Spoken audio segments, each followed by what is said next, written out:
Hello, and welcome to the Rules of the Game podcast, where it is my job to discuss and compare democratic institutions.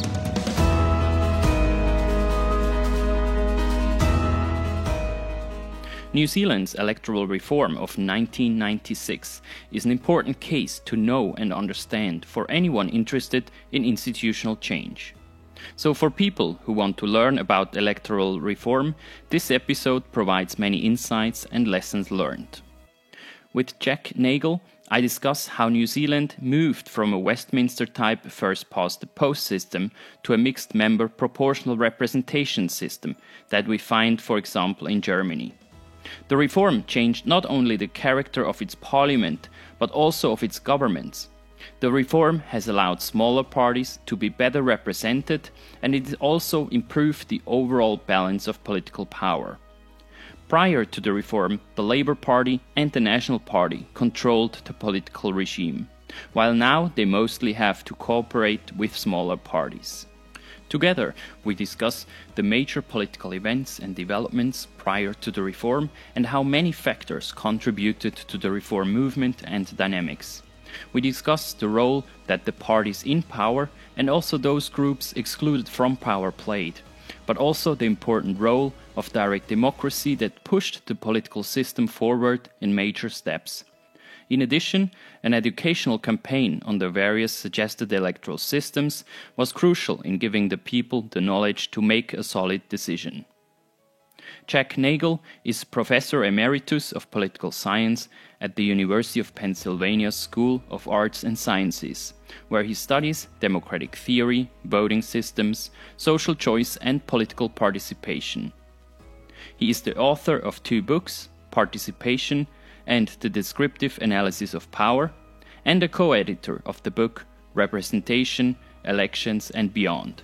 And he has written numerous articles published in journals such as the American Political Science Review, the British Journal of Political Science, and World Politics. Yet most importantly for this episode, he closely followed and studied the process of electoral reform in New Zealand. And you can find more of Jack Nagle's research on his website, and I'll link to it in the show notes. I am your host, Stefan Kieburtz, and this is the 30th episode of the Rules of the Game podcast. I am a political economist with a PhD in economics from the University of Bern in Switzerland, and I previously held positions at the London School of Economics and Political Science and the Center for Global Development. You'll find a full transcript of this episode on my website, rulesofthegame.blog. I am always curious to hear your opinion, so just send me an email to stefan.keywords@gmail.com. And please leave a review and share this episode with friends and colleagues. If you find my discussions interesting and you'd like to support my work, consider buying me a coffee at buymeacoffee.com, and you find the link to it on my website, rulesofthegame.blog. But now, please enjoy this wide-ranging conversation with Jack Nagle. Jack Nagle, welcome to the Rules of the Game podcast. I'm very happy to have you on the show. Thank you, Stefan. I'm very glad to be here. So I start my episodes always with the same question, and that is, what is your first memory of democracy? Well, if you don't mind, I'll give you 2, and I'll put the gloss on them that I wouldn't have added at that time, but that in retrospect, I would put on. When I was about 6 years old, 1950, President Truman fired General Douglas MacArthur for insubordination. This was at the time of the Korean War. And my father, who had worked on MacArthur's staff in World War II, sent a telegram to President Truman. And I don't know what he said. I don't remember. I don't know if he was for or against it. But there are 2 things I'd take away from that. One is that in a democracy, the elected officials rule, not the people who control military power or force. And the second was that any citizen can communicate to the head of government. I don't know if it was read personally, but those messages can be important, and you can feel free to do that. And the second memory is a couple of years later, when I was 8, in 1952, there was a presidential election. And in my 3rd grade class in school, there was a mock election held. It was a Republican year in a Republican town, and Eisenhower won overwhelmingly, even though I'm pretty sure I voted for Stevenson. But in about the same time, we had a class election for class officers, and I was voted in as president of my class. And from that, I would take that in a democracy, sometimes you win and sometimes you lose, even with the very same electorate, depending on what the issues are and the personalities and so forth. Thanks for sharing those memories. I'm always impressed when memories go like back into, history. It's amazing. And also I feel like, mock elections. I have actually had another guest on the podcast who also talked about mock elections at school and about winning and losing. And I think it's actually probably an element that is quite useful in school when we learn about that sometimes we win and sometimes we lose. Yeah, I hope schools are still doing that sort of thing. I think in the U.S., at least, education for democracy, civics education, has taken a back seat in recent years. I hope it's being revived.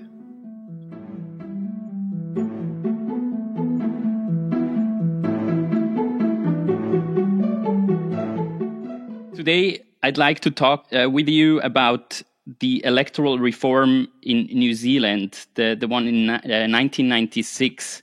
And you have done a lot of research on that reform. You were a scholar, also traveling and living in New Zealand, if I get that correctly. Yeah. You have followed that reform closely. And so I think it's going to be very interesting to hear from you, what you have analyzed and kind of the whole process of the reform.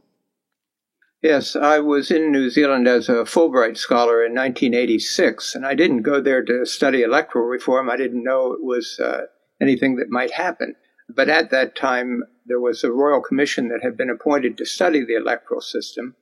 I didn't think anything would come of it. But around 1991, 92, my friends in New Zealand said there is going to be a referendum. There were actually two. And the second referendum was in 1993. That was the one that was binding and resulted in the adoption of the mixed member proportional system, which was implemented for the first time in 1996. And I went back to New Zealand in 1993 to observe the referendum and interview a lot of people about it. And then I followed it from a distance for many years. I didn't go back to New Zealand again until 2011, when they had a second referendum on whether to keep the system or move to something else. And that second referendum voted pretty strongly to keep MMP.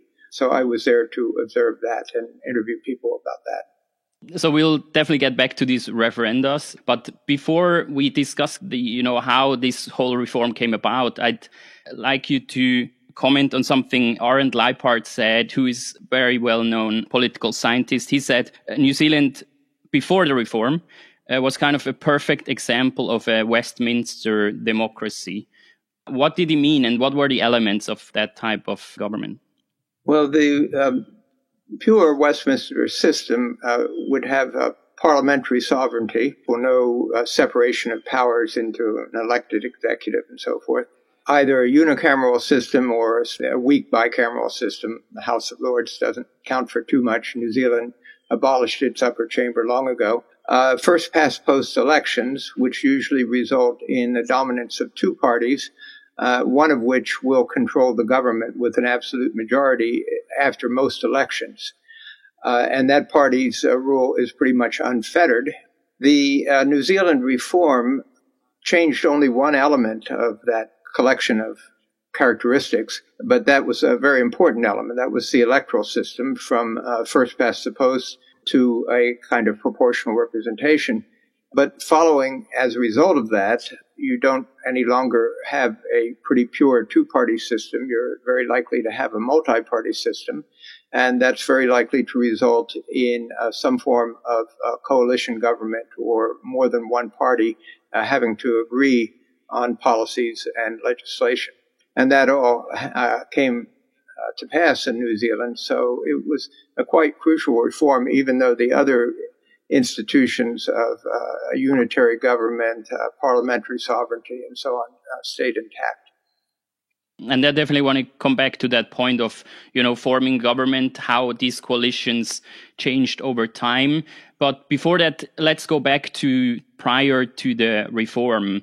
So it was a classical two-party system with the National Party and the Labour Party.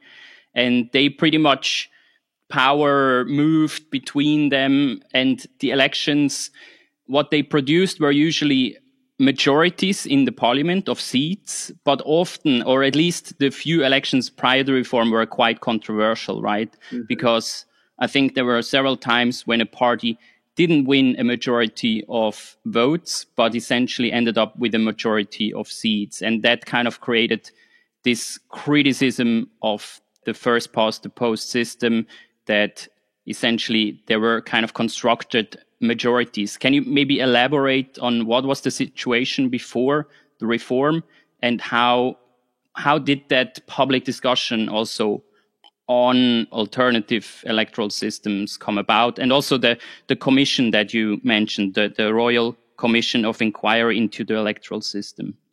Yeah, well, in any electoral system where votes are not aggregated system-wide, but are aggregated district by district, there's a possibility the nationwide total of votes will be different in who wins than the district by district aggregation actually controls. So we have that in the U.S. in the Electoral College, which has resulted in, say, Donald Trump receiving fewer votes than Hillary Clinton in 2016, and yet he received more electoral votes as they were aggregated state by state.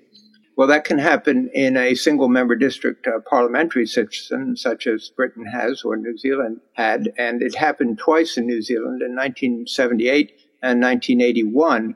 The Labour Party received more votes than the National Party over the nation as a whole, but the National Party won more seats and therefore controlled government.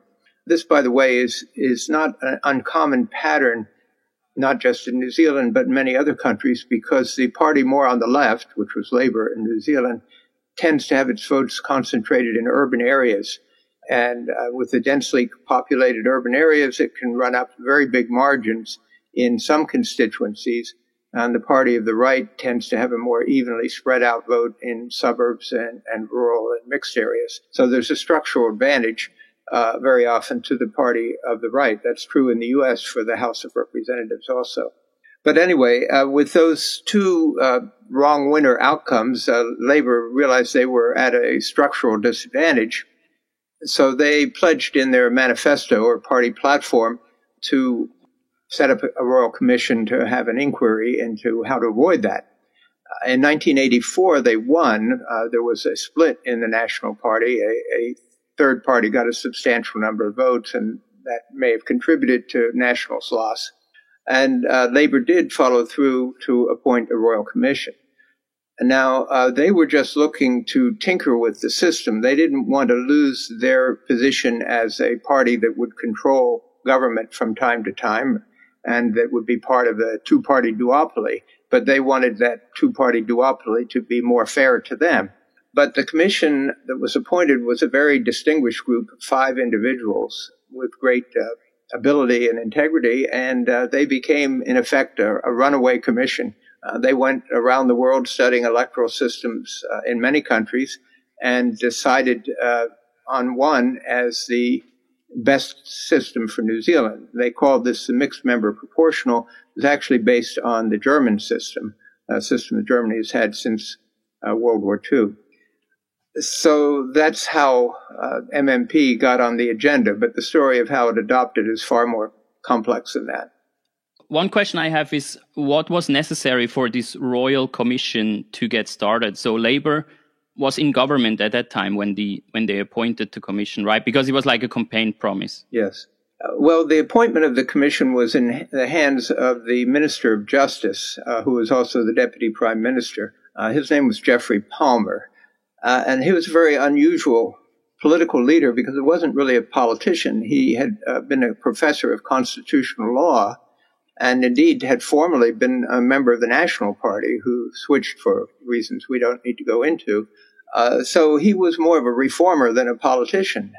And he was well plugged into intellectual networks of scholars and judges. So he appointed a commission that was of such people. And he was not steering them toward PR or any particular system, but he wanted them to look at the situation in an impartial, dispassionate way and come up with what they thought would be the best system for New Zealand. And was at that point the discussion already public? Was the public involved? Were different groups in civil society involved at that time? Yeah, we need to back up a little bit. Besides the structural disadvantage for the Labour Party, there were two other structural sources that gave some impetus to electoral reform. One is the rise of minor parties. In New Zealand, being a small country, small constituencies, and fairly permissive laws, it's pretty easy for minor parties to get on the ballot.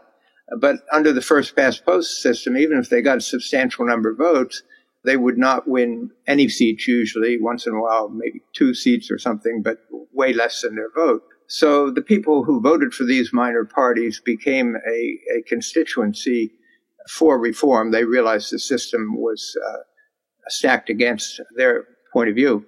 In addition, New Zealand has a substantial indigenous minority, the Maori people. And from way back in the 19th century, New Zealand had set aside 4 constituencies. It was a dual constituency system. So the map of the whole country was divided into the general constituencies, which were numerous, and then 4 Maori constituencies were initially only Maori could vote, and it's the only place they could vote. It was later liberalized, so Maori had a choice of which role to go on. At any rate, by the time of the reform, there were 99 seats in Parliament, and the Maori had only 4 of them. And the proportion of the population that had Maori ancestry was more like 15%. So the Maori were terribly underrepresented.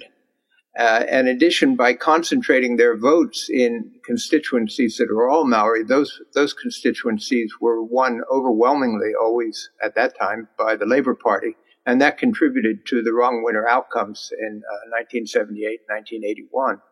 So the Maori people realized that the system was not fair to them. Now, I should say that the system had been liberalized so that Maori candidates could run in general electorates, and sometimes they did win, but in such constituencies, but not very often. So you had the system being unfair to supporters of small parties, unfair to the Maori people, and then unfair to one of the 2 big parties, the Labour Party. And that gave some impetus for reform. But whereas the supporters of small parties and Maori people may have wanted a radical reform like proportional representation, most people in the Labour Party just wanted to tinker with the system to be sure that it would be more equitable to them, but not to the others. And also the representation of women was still quite low, even though New Zealand was the first or one of the first countries to adopt women's suffrage, right? Yes, New Zealand was the first at a national level back in 1893, sometime around that. But as in most first-past-the-post systems, women were underrepresented in Parliament.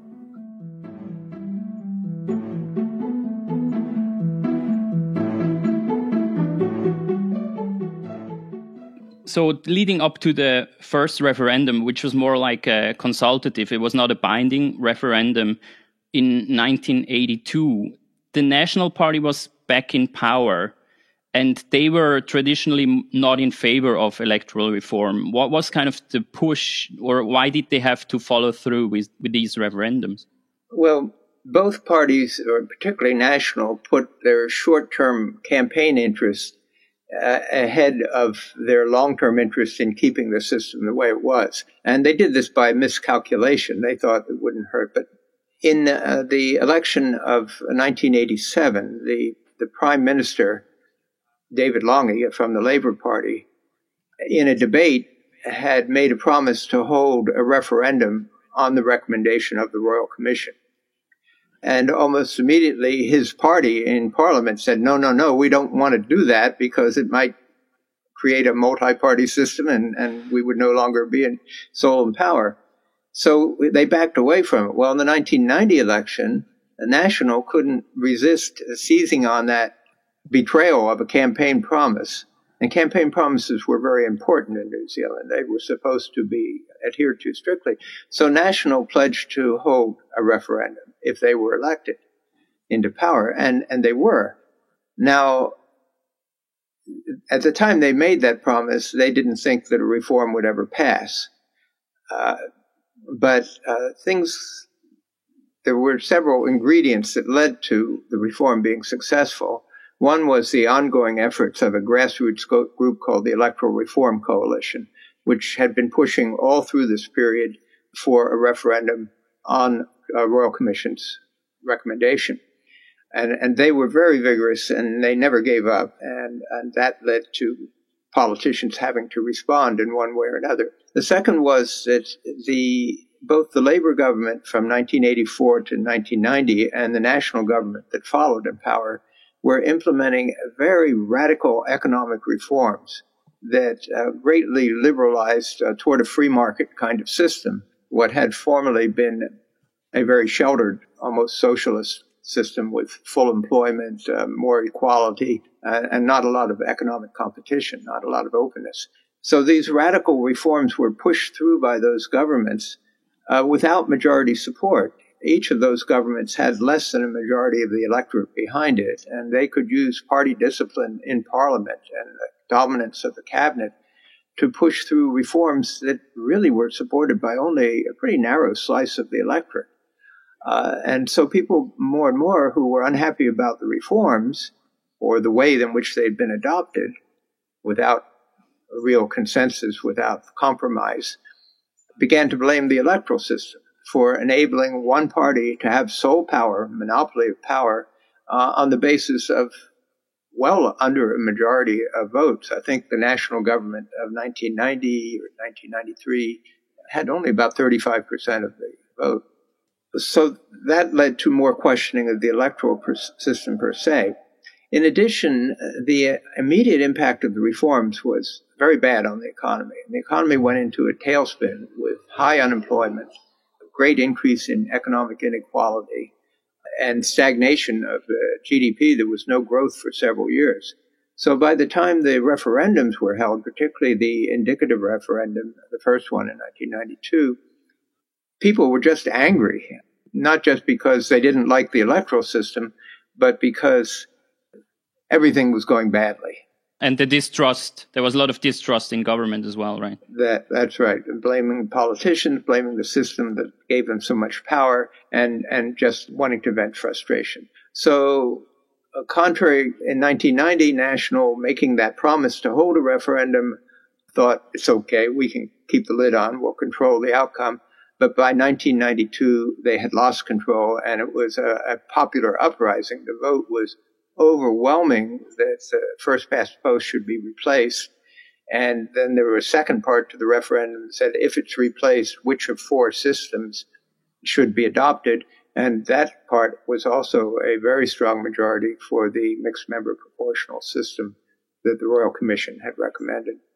So the alternatives were the MMP, the mixed member proportional system, and then there was a supplementary member system and a preferential system. So there were like different types. Some were multi-member or multi-seat districts and others. Right. There were four options on the ballot.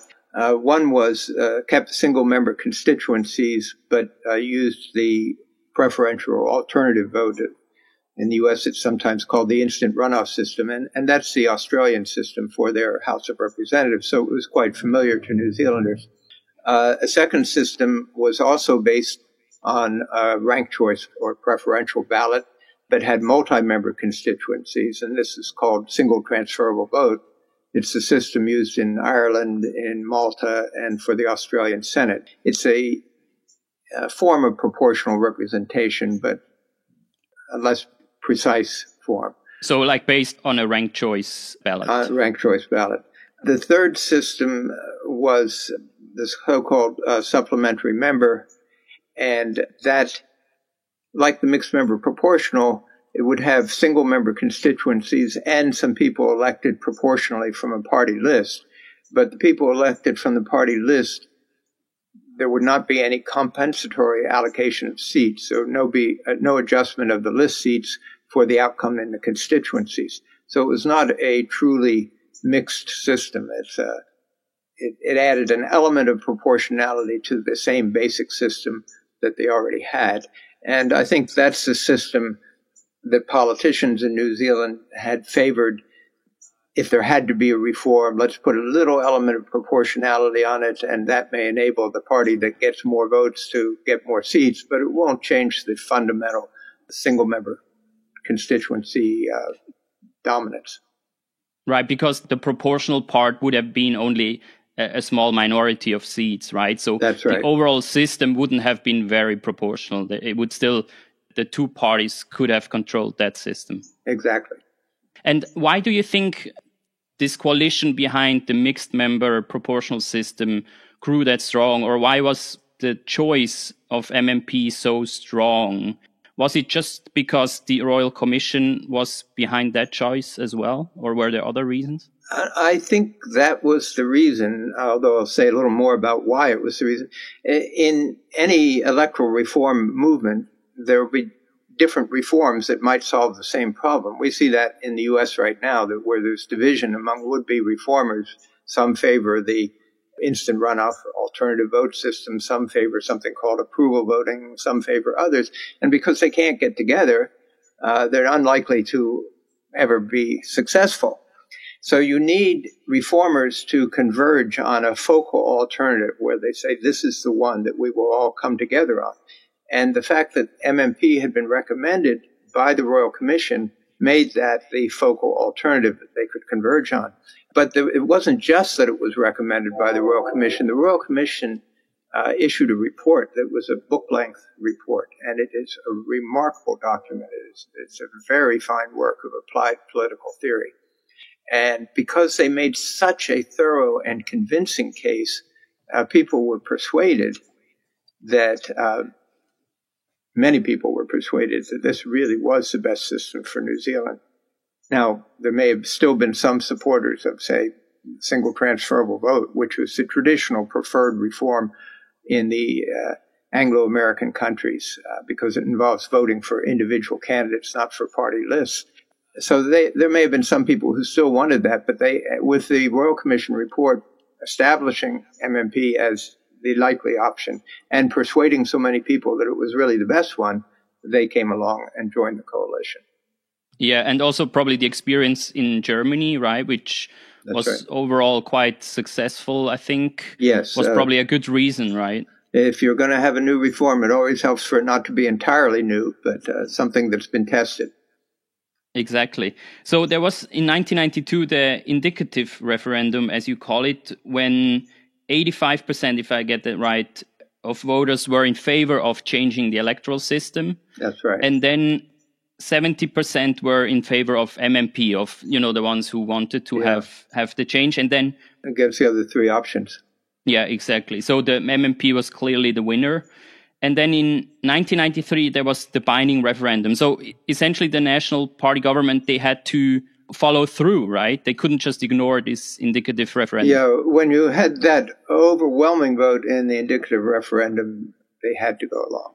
And at that point, the politicians were demoralized. One of them told me that we were so unpopular, that is, we the politicians, that if we came out for MMP, that would hurt it. Any position that we took, the voters would go to the opposite way. So most of them lay low, stayed quiet, and maybe worked behind the scenes. The forces opposing the reform came more out of the business community. And they had very substantial funding for a campaign to vote no in the referendum. And would you agree, like you say, that the business community was quite clearly against the reform? So they were probably afraid of losing power. Also, probably in a more proportional system with more parties, it's harder to do lobbying. Would you agree with that? I don't know about the lobbying aspect, maybe, and I don't know that all the business community opposed MMP, but a lot of them did. And the reason was that they had been very strong supporters of the economic reforms, the economic liberalization, and they saw that that had been made possible by the first past the post one-party government. So they were loyal to that system, even though MMP would make it harder to change the existing economic system, the new status quo. And some of them understood that, but most of them didn't realize that if you had to bargain among multiple parties, it would be harder to introduce any kind of radical reform, such as going back to the previous state-dominated economy. The coalition, as you said, was like growing. So I read that there was a women's electoral lobby, and then there was the smaller parties who also joined this movement in favor of the change. Was the role of these smaller parties that were not yet really represented in parliament very well, was that an important push for the reform, I guess? That was certainly an element in the referendum. There were votes from smaller party supporters, but they, of course, were not a majority of voters, but just an element in the coalition. Also, many of the activists in the electoral reform coalition came out of parties like the Green Party. But there were a lot of labor supporters who came out in support and voted for the reform, even though most of the labor parliamentarians either sat in the sidelines or were opposed. Another big element, important element in the reform coalition were Maori voters who voted overwhelmingly for MMP. Because it would improve their representation, right, overall? Yes, yes. And what was the role of the media? I'm not sure how much you know about this, but I also read that the media had quite an important role in pushing for it, right? Or was it mixed, I guess? Well, I'm not sure about the media, but what was important was a publicly funded educational campaign. New Zealand has a great tradition of political fairness, even though the electoral system wasn't really fair, but many things they do in a very fair way. So they set up a educational campaign because mixed member proportional was new to New Zealanders and a rather complex system, needed a lot of explanation. And the campaign, they appointed a couple of outstanding political scientists to provide the technical information, but then they hired an advertising agency to produce the materials, the videos, the TV spots, the pamphlets, and so on. And they did a very imaginative way of presenting information. The information was accurate, the input from the political scientists, but it was presented in a way that people could grasp. And it was fair. It was always, here's one choice, here's the other, here's that, what that will do to the party system, that's what this will do to the party system, and would end with, well, what's it going to be? Leaving the question up to the voters. And the funding for that campaign exceeded the funds that the so-called Committee for Better Government, which was the anti-reform group, were able to amass from their donors. So educationally, people came to understand electoral systems remarkably well, which is not a subject that most people, and at least in the United States, have any inkling about. So that the direct democratic element really pushed people to have to understand, right, what was happening and also the implications it would have. Yeah. By the way, we should back up about that direct. This whole reform and the referendum were possible because the Electoral Act in New Zealand, which had been adopted in the 1950s, had a provision that the act itself was entrenched and could only be changed if there were a 75% vote in Parliament, which would mean the two major parties, most of them would agree on it, or if there were a majority vote in a nationwide referendum. So the provision for the referendum was already established in the Electoral Act, and the Royal Commission said that option should be followed. So that's what made the referendum possible. That's super interesting that it was already kind of in law, right? Yes. These two options, yes. And that the Commission then proposed the referendum. So in 1993, the referendum was approved, not as clearly as the previous indicative referendum, but still a majority. What happened, I guess there were three things. The indicative referendum had been an off year, so turnout was a bit lower than in 93, where the referendum coincided with the general election. Secondly, the economy had begun to improve, had come out of this depression almost, and so things were looking better. And thirdly, the anti-reform group, the Committee for a Better Government, mounted a very vigorous campaign, also with clever advertisements. So the vote was not nearly so lopsided as in 1992.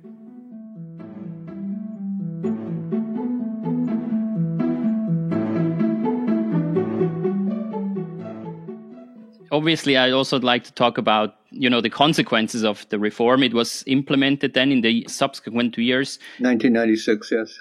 Yeah, then first used in 1996. And you have written also extensively on the consequences of the electoral reform. So can you elaborate on what happened after the reform and in this first election and also in subsequent elections? Yeah, well, in the first election, it worked in that minor parties got representation pretty much proportional to their votes. And there was one minor party called New Zealand First that got very substantial vote and became the kingmaker party in deciding which of the big parties would govern. And they negotiated with both National and Labour and eventually formed a coalition with National. And that had two effects. First of all, the national government, which had had very radical free market policies, had to moderate those policies a lot to get the support of New Zealand First, which was more of a centrist party on economic matters. And that way the system was working to produce a majoritarian moderate outcome. But the Labour Party people felt betrayed because national government was extremely unpopular, but by cutting a deal with New Zealand First, they were able to stay in power. And so a lot of Labour and other people who had supported MP now felt it wasn't working. And if you had had a new referendum then, or through most of the 1990s, MMP would have been rejected. So I think it's important to try a reform out for several elections. And the New Zealand Act that had established the referendum said there should be a review in 2001, if I remember correctly. And so they did run 3 elections. And in 1999, the Labour Party did come back to power in a coalition with Greens and others.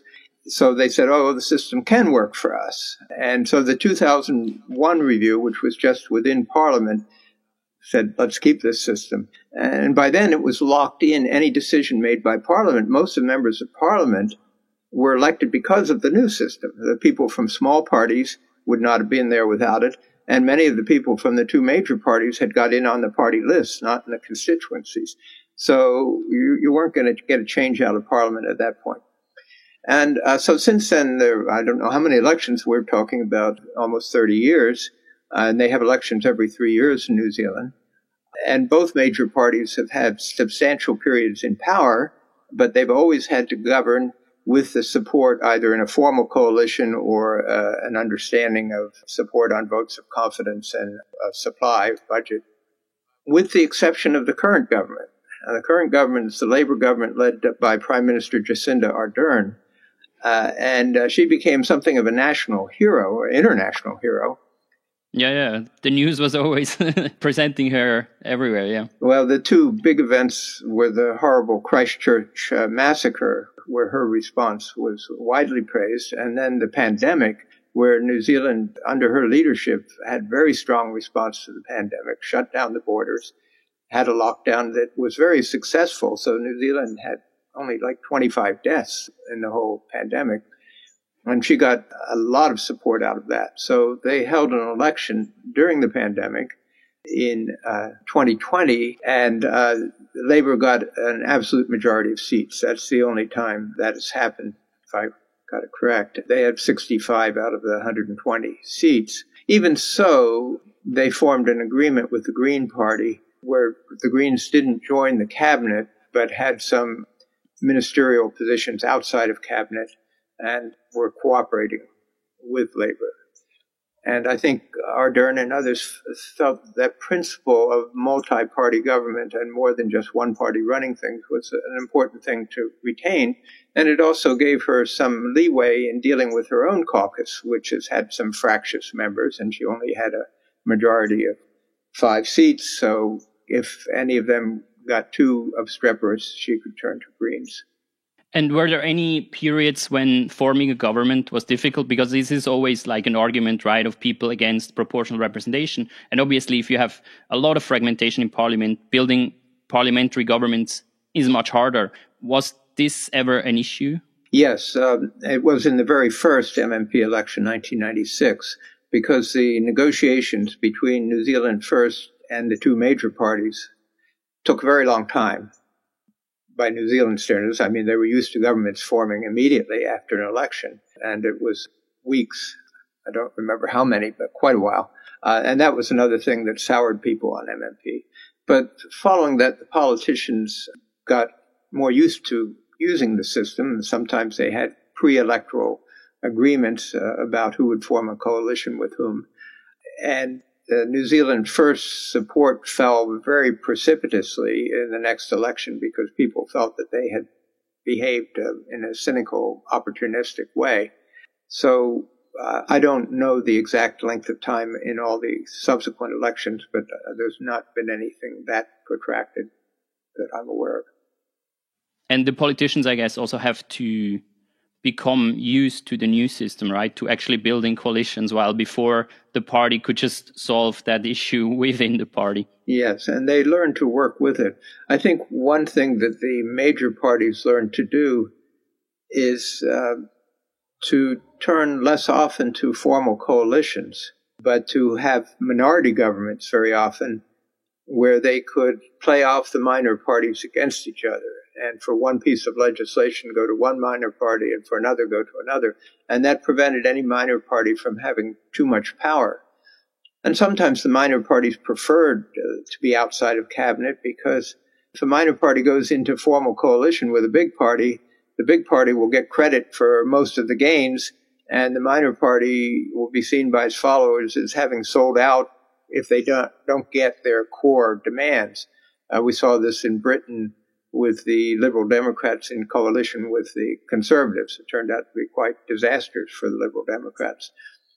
And that was true for New Zealand First. In 1999, they had a big fall. So there was a bit of wariness of formal coalitions and a willingness to form minority governments that would bargain issue by issue. And how did the situation change for the Maori minority? Well, the system worked beautifully for the Maori. And from the very first election, they were about proportionate to population, initially 15%. I think currently there are about 20% of Parliament who are of Maori ancestry. In that first election, 1996, the leader of the New Zealand First Party was himself half Maori, a man named Winston Peters, and he later became a member of the Labour-led government. So every government that's come into power has had support from Maori, not necessarily all the Maori members. A feature we haven't talked about is that the reserved seats for Maori, the dual constituencies, have continued under MMP. This was something the Royal Commission wanted to get away from, but the Maori people themselves wanted to retain those seats. And part of the reform then was to allow them to increase in number, depending on how many Maori enrolled on the Maori list as opposed to the general list. So currently there are 7 Maori seats as opposed to 4, but a great many Maori are also elected off the party list. All the parties have an incentive to have Maori on their list, as well as people from other minorities and women. And the representation of women has increased greatly. It's close to 50% now. The representation of Maori, their representation of Pacific Islander minority community, Asian minority communities. And I think there are currently 7 LGBTQ members of Parliament, which is quite a high proportion, including the Deputy Prime Minister. And one thing we haven't talked about is the threshold. The voting threshold is at 5%. I think there were discussions to lower that threshold. Yeah. What's your opinion on that? There are actually 2 thresholds. To qualify for list seats, a party has to either win 5% of the list vote or to win at least 1 constituency seat. So there is that backdoor by winning a constituency seat.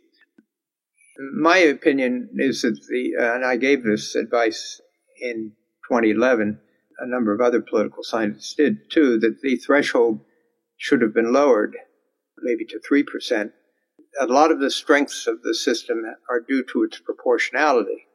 And the threshold leads to an element of disproportionality because the party votes cast for small parties under 5% are wasted. For example, in 2020, the Labour Party won just over 50% of the party vote, but got 65 out of the 120 seats. So instead of getting just 60 or 61 out of the 120. So that extra bonus of 4 or 5 seats was due to the votes wasted for small parties. But at any rate, the decision was to keep the 5% threshold. And what would you think, or would you say, are the lessons learned? If you look at other countries, are there lessons that we can take away from this example that maybe translate? Well, it's never, each case is different, right? Yeah. But what, from your point of view, what are the most interesting points to take away for other cases? Well, the biggest takeaway is that electoral reform is possible working through an established system, that it isn't just something that when a country is starting from scratch after a revolution or when it's just democratized, that an established democracy can have a radical reform of its system. But it's also clear that it's not easy, or it would happen more often. And the ingredients that made it possible in New Zealand were numerous. It wasn't one thing you could point to, such as, one of the big parties was at a disadvantage. Yes, that's true, and that was necessary condition, but it wasn't sufficient. There were a lot of other things, including the availability of an extra parliamentary decision mechanism, the referendum, the ability to set the reform option outside of Parliament so that you wouldn't have politicians tinkering with the reform to their own advantage. So the reform would be perceived as to the benefit of all of the country as a whole. So the mechanism of the Royal Commission was important there. The existence of a very strong and vigorous and persistent grassroots movement. And I could go into the list a bit further, but it is encouraging to see that it can be done and to look at what made it possible in New Zealand and see when those conditions apply or don't apply elsewhere, or how they could be made to apply, how they could be put into the mix by deliberate action. I think when political scientists look at electoral reform, and there's been a lot of literature on this, they tend to look at structural factors and rational behavior, usually interpreted in terms of party self-interest and partisan interest. And those are important, but in looking at New Zealand reform, it was more than that. It was some people in Parliament who were idealistic, almost non-partisan actors, the way Geoffrey Palmer acted. There was the element of agency by grassroots reformers and some people in Parliament and by the Royal Commission. There's the intellectual element of coming up with a really good system. And then there's the element of contingency, the chance thing that the referendum was held just at the time when people were really upset because of the economic situation. So the dynamics are really important, right? It's not a linear process. Definitely. And people need to learn about new systems, and that actually change is possible. And I think, examples from other countries always help when we see how it can happen, right? And the other element I would emphasize, which is underappreciated, is the educational campaign that was very fair, very well funded, and very well done. And I've looked at reform attempts in Canada and Britain, and some of them which were to have MMP in some of the Canadian provinces. And they foundered, and very often they failed because there was no real good educational campaign, not one that was well funded and imaginative. So people said, I don't understand that system, so I'll stick with what I know.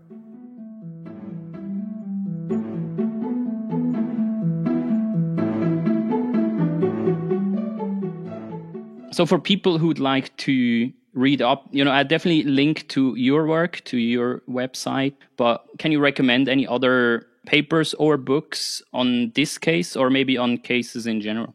There was one book-length study published shortly after the reform called New Zealand Adopts Proportional Representation. It was by Keith Jackson and Alan McRobbie, political scientists in New Zealand. I don't know how widely available that is outside of New Zealand.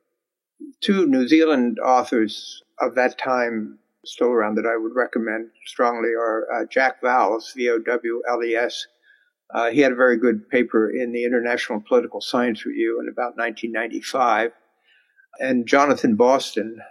Jonathan particularly looked at the follow-up effects on parliamentary procedures and rules and coalition formation. I've got a number of papers. The ones actually most relevant I've never bothered to publish. I've been retired for a while, and you don't worry too much about publishing, but some of them are available online, or I could send them to you, are about this question of can the New Zealand example or lessons from it be applied elsewhere. I also had a 2012 paper that was published in New Zealand that looked at the consequences from a democratic theory point of view of the reform up till that time. And that was for a semi-popular audience. It's in a journal called Public Policy. I could send that to you as well. I've read that, and I will definitely link to it. So, Jack Nagle, thanks a lot for taking the time to be a guest on the Rules of the Game podcast. I enjoyed the conversation a lot, and I learned a lot. So thanks, and hopefully we can have maybe another conversation at some later point. I would welcome that. Thank you, Stefan, and thank you for what you're doing to spread awareness of these very important matters that underlie democracy. Thank you.